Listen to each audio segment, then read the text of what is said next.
Praise the Lord.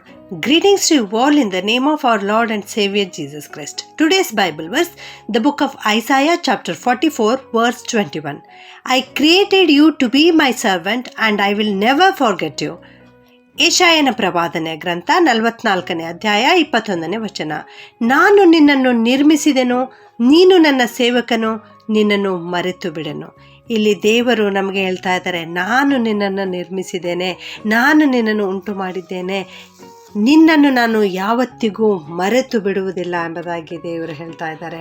ಯಾರು ನಿನ್ನನ್ನು ಮರೆತರು, ಯಾರು ನಿನ್ನನ್ನು ಕೈ ಬಿಟ್ಟರು, ಯಾರು ನಿನ್ನನ್ನು ಅಗಲಿದರು, ಆದರೆ ಕರ್ತನಾದ ದೇವರು ನಿನ್ನನ್ನು ಯಾವತ್ತೂ ಮರೆಯುವುದಿಲ್ಲ, ಯಾವತ್ತೂ ಕೈ ಬಿಡುವುದಿಲ್ಲ. ಆತನು ನಿನ್ನನ್ನು ಅಗಲುವುದೇ ಇಲ್ಲ ಪ್ರಿಯರೇ. ಹೌದು, ದೇವರು ವಾಗ್ದಾನ ಮಾಡಿದ ಆತನಾಗಿದ್ದಾನೆ, ಆತನು ನಂಬಿಗಸ್ತನಾಗಿದ್ದಾನೆ, ಆತನು ತನ್ನ ವಾಗ್ದಾನವನ್ನು ನೆರವೇರಿಸುತ್ತಾರೆ. ಆತನು ಇವತ್ತು ನಿಮಗೆ ಹೇಳ್ತಾ ಇದ್ದಾರೆ, ನಾನು ನಿನ್ನನ್ನು ಎಂದಿಗೂ ಮರೆಯುವುದಿಲ್ಲ ಎಂಬುದಾಗಿ. ಸತ್ಯವೇದದಲ್ಲಿ 3 ವ್ಯಕ್ತಿಗಳ ಬಗ್ಗೆ ಇವತ್ತು ಪರಿಚಯ ಮಾಡಿಕೊಳ್ಳೋಣ. ಅವರನ್ನು ದೇವರು ಮರೆಯಲಿಲ್ಲ, ಅವರ ಬಗ್ಗೆ ತಿಳಿದುಕೊಳ್ಳೋಣ. ಮೊದಲನೆಯದಾಗಿ ಮೊರ್ದೆಕೈಯ ಕುರಿತು ದೇವರು ಮರೆಯಲಿಲ್ಲ ಎಂಬುದಾಗಿ.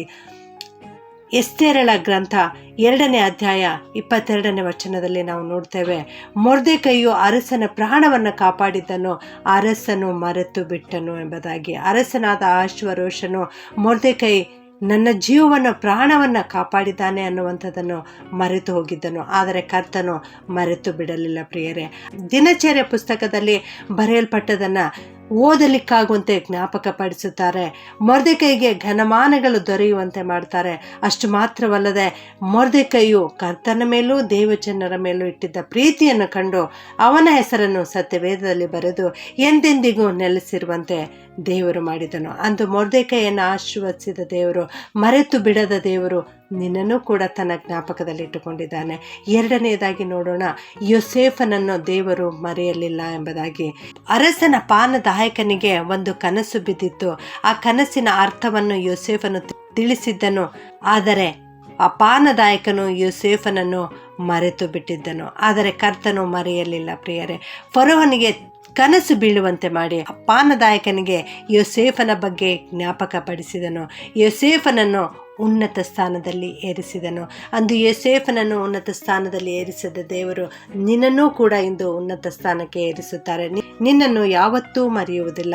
ಮೂರನೆಯದಾಗಿ ನೋಡೋಣ, ದಾನಿಯೇಲನು ಮರೆಯಲ್ಪಡಲಿಲ್ಲ ಎಂಬುದಾಗಿ. ದಾನಿಯೇಲನನ್ನು ಕಂಚುಕಿಯರಲ್ಲಿ ಮುಖ್ಯನಾದ ಅಶ್ಪನಜನು ಮರೆತು ಬಿಟ್ಟನು, ಆದರೆ ಕರ್ತನು ಮರೆತು ಬಿಡಲಿಲ್ಲ ಪ್ರಿಯರೇ.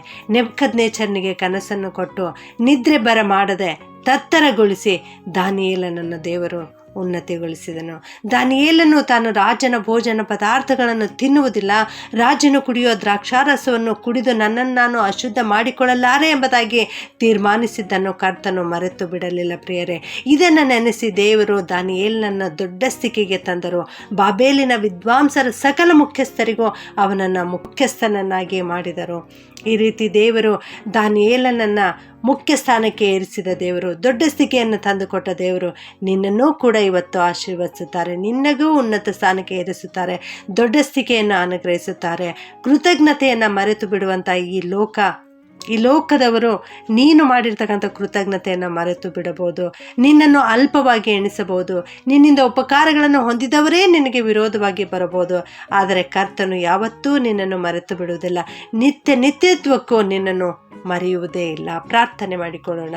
ಪ್ರೀತಿಯ ಪರಲೋಕದ ತಂದೆಯೇ, ನಿನಗೆ ಸ್ತೋತ್ರಪ್ಪ. ನಾನು ನಿನ್ನನ್ನು ಮರೆತು ಬಿಡೆನು ಎನ್ನುವ ವಾಗ್ದಾನದ ವಾಕ್ಯವನ್ನು ಇವತ್ತು ನಮ್ಮೆಲ್ಲರಿಗೆ ಕೊಟ್ಟಿದ್ದೀರಿ ದೇವ, ನಿನ್ನನ್ನು ವಂದಿಸ್ತೇವೆ ಕರ್ತನೆ. ನಾವು ಉಳಿದಿರುವುದು ನಿನ್ನ ಕೃಪೆಯಿಂದಲೇ, ನಿನ್ನ ಕರುಣೆಯಿಂದಲೇ ಸ್ವಾಮಿ. ನೀವು ನಮ್ಮನ್ನು ಬಹಳವಾಗಿ ಪ್ರೀತಿಸಿದ್ದೀರಿ ದೇವ, ನಮ್ಮನ್ನು ಯಾವತ್ತಿಗೂ ಮರೆಯದೆ, ಯಾವತ್ತಿಗೂ ಕೈ ಬಿಡದೆ, ಯಾವಾಗಲೂ ನಮ್ಮ ಜೊತೆಗಿದ್ದು ನಮ್ಮನ್ನು ನಡೆಸ್ತಾ ಇದ್ದೀರಿ ತಂದೆ. ಅದಕ್ಕಾಗಿ ಸ್ತೋತ್ರ. ಮೊರ್ದೆಕೈಯನ್ನು, ಯೋಸೇಫನನ್ನು, ದಾನಿಯೇಲನನ್ನು ಯಾವ ರೀತಿಯಲ್ಲಿ ನೀವು ಜ್ಞಾಪಕದಲ್ಲಿ ಇಟ್ಟುಕೊಂಡಿದ್ದೀರೋ ದೇವ, ಅದೇ ರೀತಿಯಲ್ಲಿ ವಾಕ್ಯ ಕೇಳಿಸಿಕೊಳ್ತಿರೋ ಪ್ರತಿಯೊಬ್ಬೊಬ್ಬರನ್ನ ನಿಮ್ಮ ಜ್ಞಾಪಕದಲ್ಲಿ ಇರಿಸಿಕೋ ಕರ್ತನೆ. ಇವರೆಲ್ಲರನ್ನ ಉನ್ನತ ಸ್ಥಾನಕ್ಕೆ ಇರಿಸು, ಇವರೆಲ್ಲರಿಗೆ ದೊಡ್ಡ ಸ್ಥಿತಿಯನ್ನು ತಂದುಕೊಡು ಸ್ವಾಮಿ. ಇವರ ಹೆಸರು ಜೀವಬಾಧ್ಯರ ಪಟ್ಟಿಯಲ್ಲಿ ಬರೆಯಲ್ಪಡಲಿಕ್ಕಾಗುವಂತೆ ಕೃಪೆ ಮಾಡಬೇಕಾಗಿ ಯೇಸುವಿನ ನಾಮದಲ್ಲಿ ಬೇಡುತ್ತೇನೆ ತಂದೆಯೇ, ಆಮೆನ್.